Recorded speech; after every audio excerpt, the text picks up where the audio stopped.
Welcome back, everyone. This is Real Estate Coaching Radio with Tim and Julie Harris. So, listen, we're not going to waste a lot of time today on the preamble because we have a very special guest for today's radio show, someone who is one of Julie's personal coaching clients.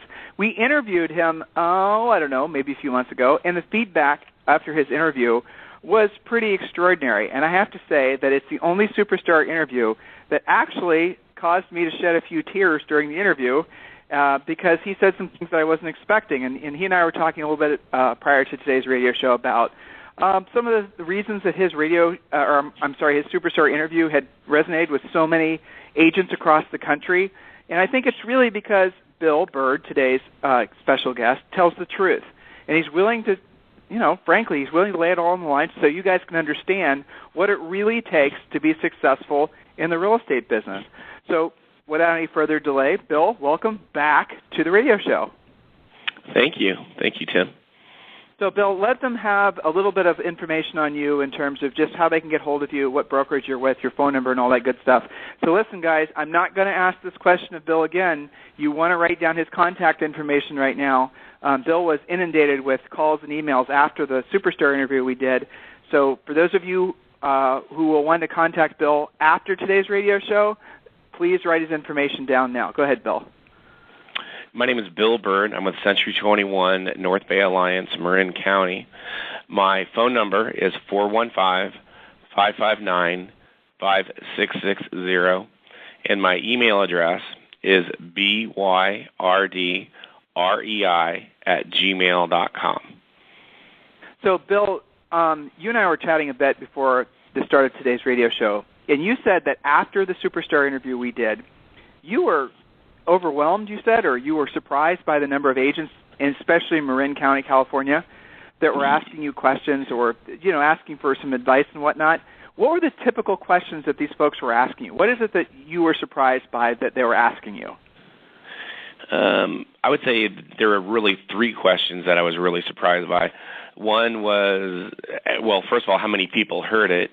And then they called me and congratulated me and told me that my story had really given them inspiration to dig down deeper and cold call and produce. The first question was about absorption rates. I'm pretty shocked about how many people that have been in the industry and they just don't use that tool, and they really didn't realize how you calculated one. And if you have MLS, it only takes you about 60 seconds to do. Then the next one was how many people don't call expireds. I can tell that there's a lot of people that do call expireds now because if I don't call them at 8:30, someone else is calling them at 9 o'clock, which Julie and I have learned over the last 90 days. And then the very last one was about how people in their presentations that they don't really tell them about anything about themselves. And in my listing presentation, my family, our history comes out, and plus our dogs, cats. I really want them to know in my listing presentation who I am so that they understand that they are going to get all of me, good, bad, and ugly. So let's play this tape back, if you don't mind, and let's go back to Bill Byrd, right when you were starting originally with our coaching business, and before Julie was your personal coach. If you don't mind, I think it's worth the time to really let these folks know where you came from, and I call it your Bill Byrd comeback story. And I'm asking you to share this again, even though it was highly emotional and it is something that's very personal, because. And I asked you prior to the radio show, so I know you're willing to do it. I wouldn't be doing it and embarrassing you if you didn't want to, so I know you're going to say yes. But, guys, the reason I'm asking him to do this again is because, A, many of you are in the same position that he was in. In other words, you're still trying to figure out what to do with your own businesses and personal lives. You're trying to figure out basically how to write your own comeback story. And so, you know what? I want you to listen directly from Bill, and you'll be surprised how far he's come. Because guess what, guys? He's now the number one Century 21 agent in Marin County. One of the, I would say, A, most beautiful areas of the country, and B, very expensive, and C, highly competitive. And in a relatively short period of time, he went from, I would say, less than zero to his level of success. So, Bill, if you don't mind. No. About 3.5 years ago, we had lost everything. I mean, everything. All the houses, all the money. We had the IRS after us. I had bad partners. And we had nothing. When I saw my children, we could not give them snacks, because if we gave them a snack, there was nothing for dinner. I mean, we applied for financial aid and we didn't get it. Every time I applied for a job, I was either told I was too old or too experienced, which is the same thing as saying that you're too old, or they just didn't want to give me the job. Anyway, I mean, we had nothing. And I had my real estate license, and that was it. And I heard one of Julie's calls, it was about short sales and foreclosures. And so I went to my wife, and I said to her, I really want to do this, but we need tires for the car. And we had sold things to get enough money for tires for the car so I could show houses. And I told her I really wanted to do this. It was $400, and Julie had made a deal with me. And my wife went to our safe and got the $400 and said, you don't need tires if you don't have clients. And my kids know Julie, and Julie very systematically brought me from analyzing my market. The first thing she got me doing was BPOs, which was the best training in the world. And then the next thing that she got me doing is really analyzing my market, and we decided that my client and my sphere of influence was not going to be Marin County. And so I started going where there were cheaper houses, which was north and in Solano County, and that's where I started. In my first year, I made $46,000, and I also made $26,000 in BPO money. And the story I really want to say is that my daughter, who is 9 years old now, we could not buy. She knew we had no money, and so she would literally cut cardboard out and put it in her shoes, because she didn't want to tell us that her shoes had big holes in them. And she did that every day. She'd get up really early in the morning and cut them out so that she wouldn't tell us. And she told her brother not to say that his shoes didn't fit. And God bless that we have medical, because my son still has problems with his toes. So anyway, that's the story. I'm happy to tell it. And now, our life is pretty good. With Julie's coaching, we're on a financial track. We just got a program with the IRS. We're saving money. We're not out of the woods whatsoever. My first year, I told you what my production year was. My second year, I did $119,000. Julie and I looked at all the different companies, and we agreed Century 21 was what I was looking for. And then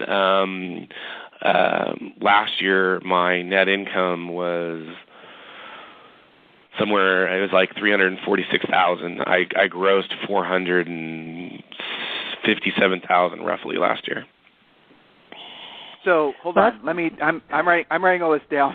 Yeah. So you went from essentially zero to $457,000 in, did I hear 3.5 years? Yeah, 3 years in gross commission. 3 years. Yeah, 36 deals I closed last year, yeah. Okay, so Bill, I really want you to drill down, and then I know Julie's got a question. She just chatted me, but I really want to drill down on something. I have to do this without getting on my soapbox. First of all, thanks for sharing that story, and I hope all of you guys are as touched again as we are by that, because it really goes to show that with the right, I think, mindset and plan, anyone can turn their lives around. And I'll say motivation as well, which Bill clearly has. So, silver bullets, Bill. I mean, a lot of people out there right now are into buying buyer leads. They're into doing all these other things that basically think that, they're spending money thinking that somehow magically the business is just going to come to them. I know you're inundated with all that every single day. Every agent is, especially this time of year. How do you cut through all of that messaging, confusing, Mickey Mouse? It's, the agents that are believing that, basically the center of influence and past client stuff, only doing that will work, or the sort of, bait and switched direct marketing type ads another coach is telling people to run. And there's another coach that's basically, it seems like, telling agents to do illegal cold calling. I mean, with all these different competing messages out there, you are certainly exposed to all those, and yet you've been successful. It's hard work, isn't it? Or is it something else? I think it's very hard work. I think that, in my circumstances, I had 2 children, and then we had a third one in the middle of all this, and I was really highly motivated. I am constantly inundated with all that stuff that you'll talk about. And Zillow and Trulia and Realtors.com are kind of my pet investigatives. I'm not going to say that I don't think they don't have their place. But, the thing I really have learned is to do what my coaches tell me to do and not argue with it. Julie and I have this one particular marketing item that will remain nameless that we have a bet on. But, I have enough faith in my coach to do what I'm told. I don't think it out. I think the best call I ever heard that I was on with you, Tim, was when, you don't need to know why, just go do it. You're paying us money, go do it. And that's what I do. The other thing I think is all these other marketing things, you really need to pay attention to the NAR, National Association of Realtors, because they have all the stats. On internet leads, there is less than a 5% chance they're going to use a realtor from the internet. It doesn't matter whether it's your listing or not. For listing, it clearly shows it's less than a 2% chance that you're going to get a listing from the internet. The internet is ability to show buyers your home and take care of your sellers. It's really not a lead generating machine. Bill, can I jump in there for a second? Sure. Bill, you just said something that's really important, and it's really the bottom line, cutting through the BS, getting to the heart of the matter. Please listen to what Bill just said. He gave you actual numbers from the National Association of Realtors, which obviously we're huge advocates of. National Association of Realtors saved the real estate industry during the real estate recession. All of you should be paying your dues annually and putting a smiley face in the memo section, and we mean that sincerely. So the reality of it is not only what Bill said, but also, and this is interesting, Bill, you'll like this, Market Leader actually just put out a widget, and I don't know how to describe it other than the fact that it's kind of telling agents how many leads they need to earn a certain certain level of income. I was playing with the widget, kind of clever little thing. But what it did show was included, Market Leader, who owns, Trulia now, or not Trulia, but it doesn't matter. They don't own Trulia; it's another company they bought. So Market Leader has the analysis done on what percent of leads actually convert. In other words, if you get 100 buyer leads from Market Leader, I said Trulia, but I meant Market Leader. If you get 100 buyer leads from Market Leader on average, according to this widget, only 2 to 3% of those are actually going to convert into real business. Now, on the surface, that sounds like a hell of a lot of conversations with people just to find the needle in the haystack. It sounds like a lot of work to me. But then when you add to the fact that the buyer leads, the seller leads, these internet leads, like Bill just said, they're not just going to one website. They're going to all these different websites requesting all this different information from all these different fill-in forms. All that different information is then those being sold to realtors as leads. And so your leads are not exclusive is what I'm getting at. Your leads are the same leads that are being sold to dozens of other realtors. So the actual conversion ratio is probably more like 500 leads to every one converted sale. Now, if you really want to drill down on this, I was looking at Zillow's public filings, and I am a great admirer of that company, truthfully. They're doing a fantastic job overall. But their revenue model is essentially selling leads to realtors. And they say publicly that if you do the math backwards, that every lead that they sell to a realtor costs about an average of $20. Okay? If you need hundreds of $20 leads just to find one possible transaction, how long are you going to be able to afford to do that? That's the futility in a lot of the things that you guys are buying into out there. And I really want you to clear your minds about the reality and the fact that real estate, at the end of the day, to be successful, like Bill, to go from zero to almost $500,000 in 3 years, there are no silver bullets. You're going to have to learn some skills. You're going to have to make a lot of effort, and you're going to have to do it even on the days you don't feel like doing it at the highest level. So sorry about my rant there. But, Julie, you've got a great question for Bill. I do, because I can just hear agents' gears turning in their heads, going from 0 to 46,000 to about 120,000 and into the 400,000s. And I mean, that 3.5 years is not a long time. So, Bill, what would you say, from your standpoint, what are the 3 most important things it took for you to actually go from where you were 3.5 years ago, to where you are today? What are 3 main things for our listeners who are wondering how they can do what you did? I'd say number 1 was realize I really knew nothing. I had been a mortgage broker for a long time, and that I knew nothing, and that I needed to. I love football, and I love hunting, and I had to really intensely train myself every single day. I had to learn things every day. I don't read books just to read books. I read something on my industry or something that's relevant to my industry. Number 2 was to get a coach. And I really believe that you need to find a coach that has been inside your industry, someone that has done it. And it's public records. I checked you and Tim out before I ever invested anything in Harris Real Estate University. I think there's a lot of coaches that think that they hire CPAs and they're now coaches, and they've never been in the trenches. You know, C21 pays a lot of money to one particular person, and he's never been in the trenches. When you ask him a really deep question about, what he did on a listing presentation, that's what I love about you and Tim, is that when you say, I was in this situation and we're talking about the goldfish pond that absolutely stinks, but it's his favorite joyous thing, how do you handle it? Because that's going to be one of the things that's not going to sell the house. You could ask that coach that question, and he's got no answer for it, as opposed to you do.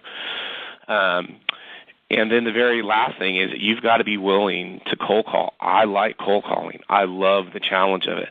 I love the first 30 seconds of that indecision of, is this person going to continue the conversation or not continue the conversation? And then I think there's a 4th thing is there, that you absolutely need to go to every situation and understand that you are here to be of selfless service to them, and do not think about your money.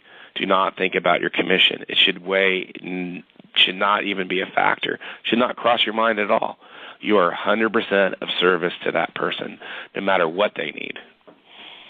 Very well put. And, I think your heart comes out in it. And we always say, if you're not making the money that you need to be making for yourself and your family, it's because you haven't figured out how to help enough people at a high enough level. And I think you're a great example of that.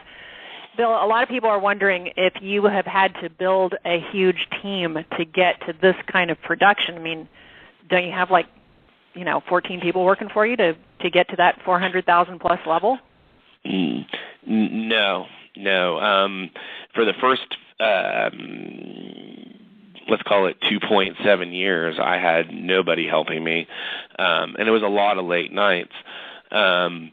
But when you're feeding your children, it was really not a big deal. You and I talked to somewhere when my production got to be about 20, 22 homes, that I needed to hire an assistant, and we methodically went and found a person that works for me. I'm an alcoholic. I'm sober, and I'm very spiritual. And that was a very important aspect. And with your help, I found a person that does everything that I can't do. I am very organized in sales and marketing, but I don't really enjoy the back half of this business that much. I'm good at the negotiating part, but once the contract's done, I really want someone else to handle the paperwork. Well, so you must be pretty serious about your schedule doing this kind of production without having an army of minions around you. You have a great assistant. You always, you speak very highly of her. How do you handle your daily schedule? Well, my daily schedule really is run by my assistant. Her name's Amber. And we window the days. Now, those windows are not always perfect, but I know that between 8:30 and 9:30, I'm going to go ahead and cold call expireds, and then I'll return my calls after 9:30. And then we'll move on to notices of default. And then we'll move on to the homes that actually have auction dates. I'll get in the car and we'll drive around and drop off the packages to the houses, or sometimes Amber does it. There's a whole system to it which you and I have developed, and it does work. And you just have to be organized about your day. But at the same time, you need to understand that when you have an offer come in, or you have a buyer that says, I want to see this house today, well, that's the priority. Makes sense. Well, so, going to this level of production has also made you number one in your company, Century 21. Correct. What has that done for your confidence level, for your business, for your presentation? How has that changed how you're going about things? Because I know that's affected you a lot in your daily operations. Yeah, I got to say, when you say that, I'm really uncomfortable with that, because so I don't, I don't feel that. I don't feel that. I don't know that it's changed anything really, other than it's really nice to have the recognition. The awards were really nice. They paid for me to go to the awards banquet. It was nice meeting the president of Century 21, but I really try not to use number one too much in my presentation. In my area, everyone's number one in something, and the award that I value the most was Century 21 has a service award, and they sent out a customer survey, and I'm basically 100% on that, and that to me is the biggest award, is that my clients are happy and they refer clients. And the thing that I really want to say about that is, at Century 21, I met the number one producer last year, did $5.5 million in gross commissions. She did 362 or 382 transactions. And I went up to her and I asked her how she did it. And she's all, well, every single year I get at least 150 to 160 referrals from my past clients. And a lot of times I double in both of those. And so that was really, really inspiring. So I believe that we should all focus on customer service and not so much number one. And don't get me wrong, I want to make the money. I mean, I definitely owe it to my children. But at the same time, I want to make sure that I do a good service for my clients. And when they're done, I want to feel good about it before I take that check. Bill, was that Marty Rodriguez that you talked to at the awards banquet? Yes. Yeah, Marty is a superstar of ours. I don't know if you actually know that. So, yeah, she's actually... No, not at all. So she's one of our superstars. So, yeah, there you go. Well, Tim, I'm using that. Yeah, there you go. All right, so, I was thinking about while you were talking, knowing how realtors oftentimes will try to be skeptics when they're listening to interviews like this, we're very focused on net profit. We're very focused on agents actually pulling as much profit out of every transaction, paying themselves first, not just keeping whatever's left over, not thinking the best place to reinvest their money is back in their business. We are really, really focused on everything we can do to influence you guys to become truly rich, where your money works for you and you no longer work for your money. And I realize that we're the lone voice in the real estate trading world when it comes to that specific thing, but it's something critical because all of us at some point in our lives have been through financial pains, and in many cases, those financial pains and strains are avoidable if you're just a little bit, if you're not a money abuser, if you're basically saving and reinvesting. So when you say you earned $457,000, your third year in the business, how much of your focus is on net profit to you?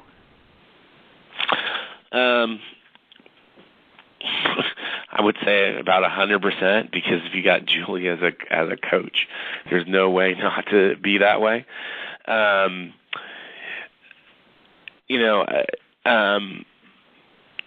I don't know that I'm a great example, because we came in with a huge tax liability, but so when we get a check, the first thing we do is we pay our taxes, the maximum amount of taxes. Then the next thing we do is we take 10% out of every single check and put it in a hidey hole account.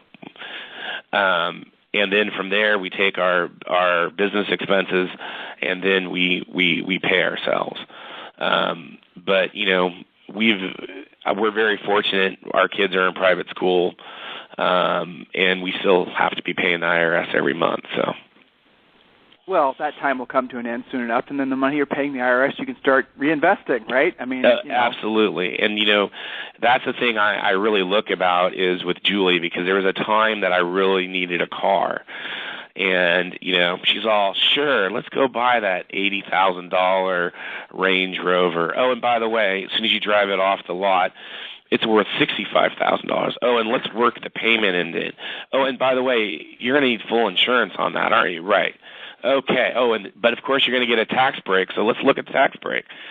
A new car that you have to make a payment on is really a loser investment, no matter how you cut it. And I love cars, don't get me wrong, but yeah, I mean, the truth is from having coached agents for now longer than we've sold real estate, it is amazing how many agents were, I think, for the most part, very, very successful. Some of them even probably were fairly wealthy during the boom. And because they didn't save and reinvest and they weren't diversified, they just kept on reinvesting in their businesses and their branding and their teams and all these typical things that agents do. Well, as soon as the market shifted, they did not survive. A lot of cases they had, they still haven't written their comeback stories yet. They can, obviously, because what got them there in the first place will get them there again. But the reality of it is all of you writing your comeback stories, please, for the love of God, do it differently this time. I was doing an interview with real estate rock stars recently, and the question came up about, so if you had to do it all over again, those of you who made a lot of money in the boom, what's the one thing you'd do differently? And the answer obviously is, well, I would have saved more money. So guys, listen, there's no doubt we're at the beginning stages of another 7 to 10 year real estate boom. I did not say bubble. I said boom. In other words, it's going to be ever increasing year after year, more positive than negative, a normal recovering market. So this time around, save some money, would you? Just a thought. So, Bill, let's talk about this. And Julie actually wrote this question down. How do you have balance? I mean, is balance an important thing in your life? You obviously, family's critical. I get a sense that family's the number one thing that drives you. So, how do you balance your family life with your work life? I schedule it. I mean, I just schedule it. I just do it. And then, the thing that I really want my daughters to get is that they need to judge a man by their actions. And the only way they're going to learn that is by my example.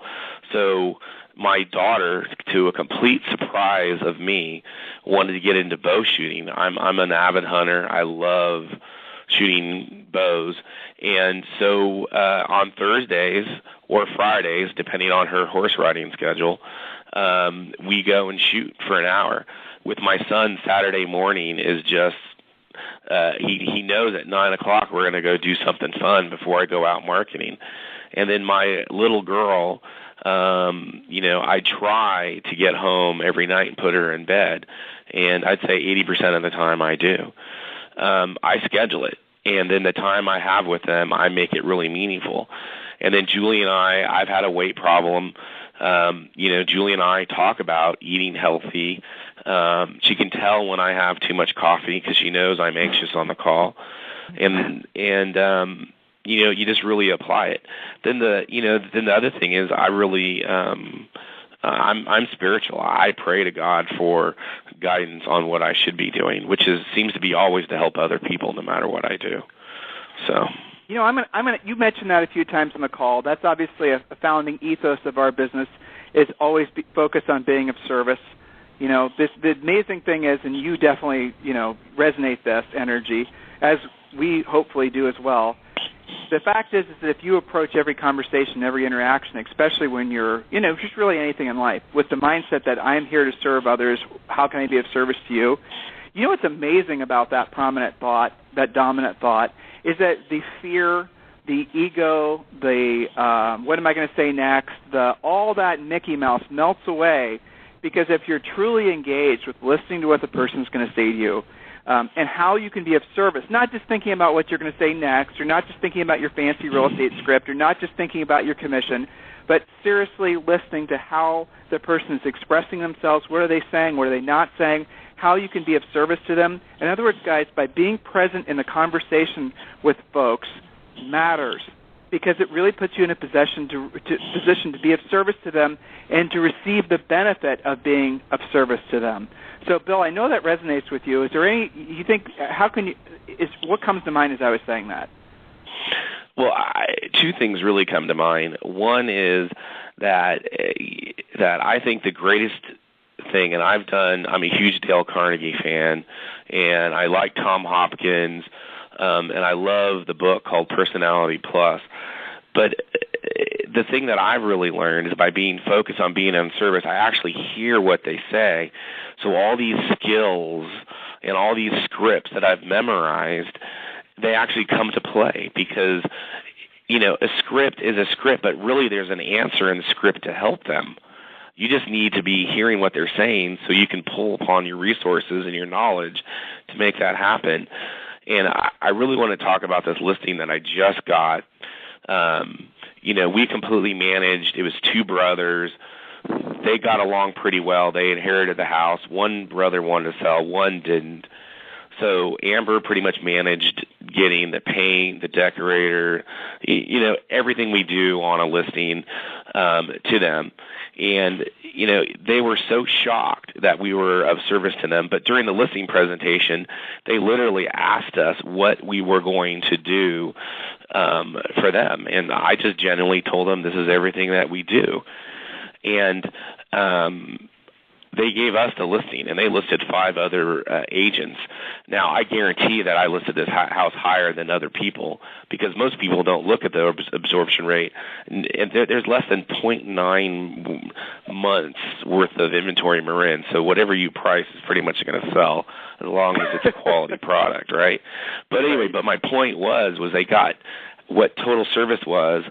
We got multiple offers. The house has only been on the market 16 hours, and I definitely got the highest and best. We're at least $15,000 over what it's worth, and they have listened to me, and they have never once found an objection to anything I've said. It's been a very nice transaction. Plus, they know that there's going to be some issues on inspections, and they're ready to deal with that.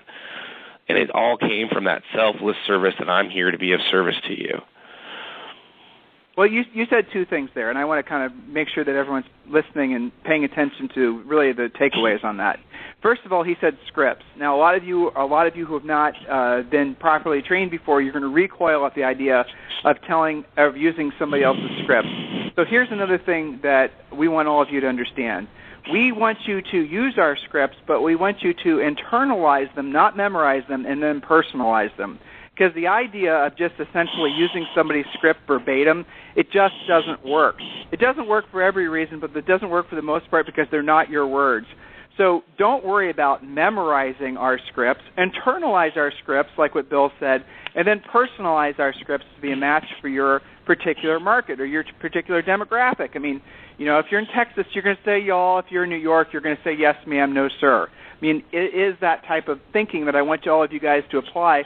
Some of you just believe that unless you actually, use the scripts exactly, that you will not succeed. Well, using the scripts exactly is often the reason why you won't succeed, because you come off as being fake. And the other thing I really listened to Bill talk about again is the mindset of service. Try that. Experiment with that. If the reason that you haven't been doing any direct lead generation yourself, and you've been essentially in the buying buyer leads hamster wheel or buying any kind of leads, is because you are fearful of what happens by directly going after buyers and sellers, start with the mindset shift of, I'm going to be of service to the next person I speak with. Have that be your dominant thought. not the tension, not the fear, not the sales anxiety, not the what am I going to say next, not the typical garbage that's out there. Literally write down on a piece of paper in front of you so you can stare at it, how can I be of service to you? You can say that to folks and then feel it by listening to what they're saying, by being in the moment with them when you're talking with them. You can tell, listening to Bill, that he's like that. He's just naturally become like that after practicing it and realizing that it works and realizing that's his truest self. All of you guys can do the exact same thing. So, Julie, you had a question? Well, so, Bill, you've come so far in the past 3.5 years on so many levels. Where do you see yourself in the next 3.5 years? That's funny. That's our where I really see myself is having a self-sustaining, sustainable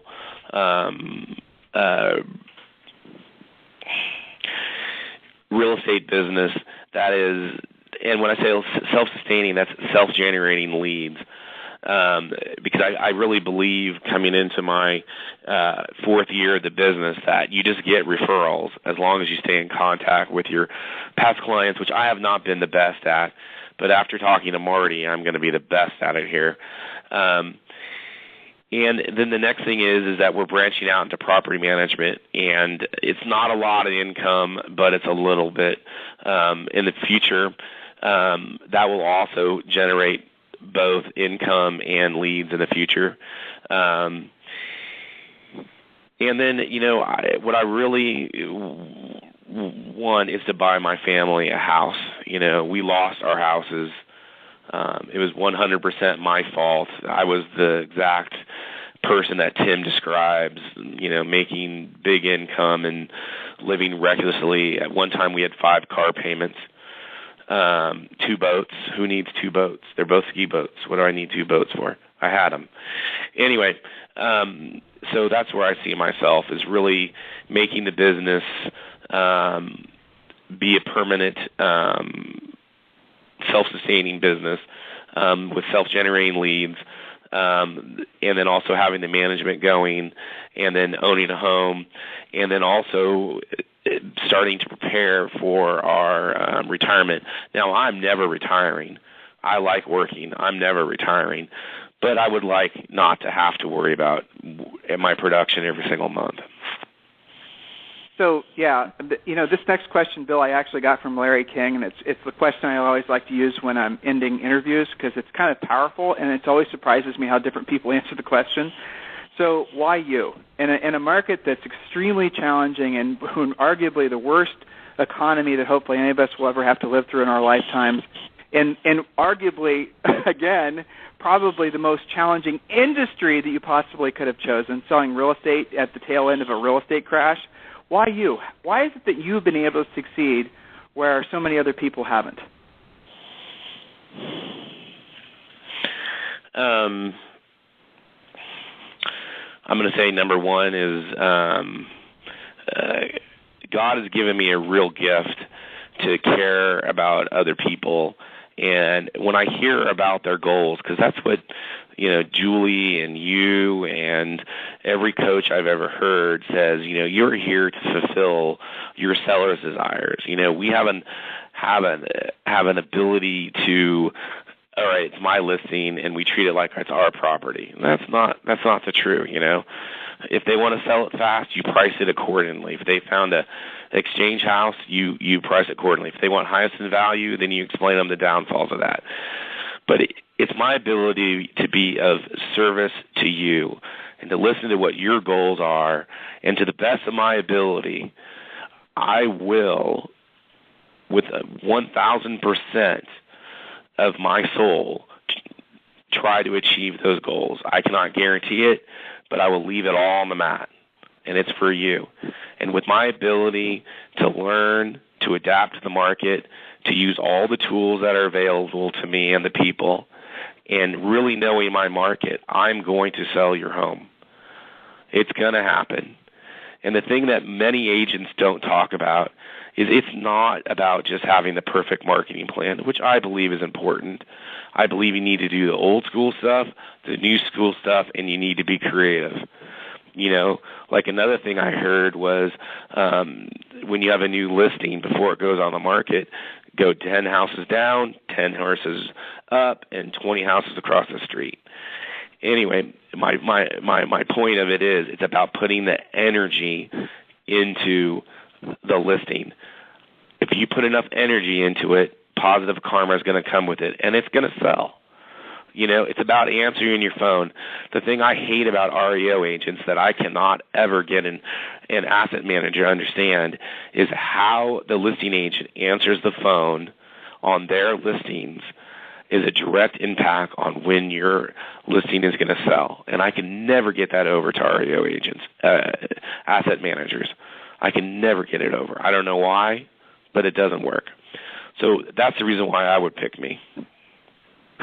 I appreciate that. Well, and you're not just doing distressed real estate, let's be clear. I mean, you're doing all kinds of different real estate, The distressed stuff for you and your market at the time was the market to go after because it was frankly probably at the time it was the best market to go after. But now that the market's shifting, clearly you're shifting with the market. So you're not just one of these agents that's trying to pigeonhole himself as this agent or that agent. You're focusing on anyone. You're focusing on anyone you can be of service to. Exactly. And then, the other part that when Julie and I started was she explained the whole spoke of the spokes. And in my office, there's a wagon wheel. It's past clients, REO, miscellaneous, short sales investors, expired buyers, and now we're moving into, we call them equity sellers because Marin County's gone up 30%. So anybody that's owned a house for the last year, it might be the time to sell. I tell a lot of people that, if this was a stock, you would have sold it by now, right? Yes, you would have. Yeah, exactly. Yeah. Well, so Bill, listen, sincerely thank you for your time. I'm sure that your sincerity and your true caring about other people is going to resonate again, and you're going to hopefully get a lot of benefits from doing today's radio show. So everyone listening, I have a question for you. Same question I just asked Bill. Why not you? Why not you? Why aren't you doing what Bill's done? What is it that's holding you back? What are the thoughts that you need to be having, and most importantly, the actions you need to be taking? Let us help you. freecoachingcallsforagents.com. freecoachingcallsforagents.com. Or you can go to our main website, of course, timandjulieharris.com. We're kind of the stealth coaching company out there. We don't do a lot of live events. I'll be honest with you, the reason we don't do a lot of live events is because the live events are almost always sponsored by some big box broker. And then when you're chosen to do one of those live events, sometimes they ask you to pay to speak, but other times they want you to speak to a specific agenda. So we don't do that because, frankly, if we can't talk with you guys about what really matters, i.e. we are the only agent-centric coaching company that I am aware of, then we're not going to do the event. And we will always stay true to you, the individual agent. At the end of the day, guys, whether you know it or not, whether someone's told you or not, listing agents, many of you are becoming listing agents or already listing agents, are the lifeblood of the real estate industry. All the rest of the stuff, the websites, the buyer leads, the portals, the this, that, the other, purely secondary. If you're not learning to be or are not already a listing agent, you're not going to be in the business. Listing agents control the industry and always will. And if you're a listing agent, you need to get better because the market is changing. You need to do everything in your power to position yourself to take advantage of what is the next real estate boom. Anything we can do to help you, please go to freecoachingcallsforagents.com. Mr. Bill Byrd, again, thank you for your sincerity and thank you for your time today. And I love talking with you because, frankly, I always walk away feeling calm but motivated. You have a really interesting energy. It's motivational, but at the same time, it's calming. It's not like some of these frenetic folks we talk to. Good combination. Good combination. So thank you sincerely for joining us for today's radio show. Thank you.